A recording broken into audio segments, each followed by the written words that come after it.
Hello, আসসালামু আলাইকুম। আজ আমি আপনাদের সাথে মেহেদির একটি প্যাক শেয়ার করব, যেটা আমার অনেক উপকার হয়েছে।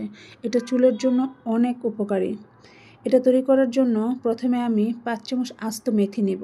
এই আস্ত মেথিটাকে ব্লেন্ডারে গুঁড়ো করে চেলে নিব। এরপর চায়ের লিকার নিব। চায়ের লিকারটাকে আমি ৪ চামচ চা পাতাকে ভালো করে জাল দিয়ে তারপর তৈরি করেছি। এটা ভালো করে মিক্সড করতে হবে। ভালো করে যখন মিক্সড হয়ে যাবে, আমি যে মেহেদি পাতাটা বেটে রেখেছিলাম সেটা এখন এটার সাথে মিক্সড করব। আমার পানির পরিমাণটা কম হয়ে গিয়েছিল, সেজন্য আমি একটু পানি মিক্সড করে নিলাম। এটাকে ভালো করে মিক্সড করব। যখন এটা ভালো করে মিক্সড হয়ে যাবে, তখন আমি এর মধ্যে সরিষার তেল দেব। আমি অল্প একটু সরিষার তেল দিয়ে দিলাম। আমি সরষের তেল ইউজ করেছি, আপনারা যদি চান নারিকেল তেলও এটাতে ব্যবহার করতে পারেন। তারপর আমি এটা ভালো করে মিক্সড করে কিছুক্ষণ রেখে দিব।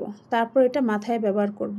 আপনারা এভাবে বাসায় একবার ট্রাই করে দেখতে পারেন। আশা করি আপনাদেরও অনেক উপকার হবে। যাদের বেশি চুল পড়ে তারা এটা ব্যবহার করে দেখতে পারেন। আশা করি উপকার পাবেন। আল্লাহ হাফেজ।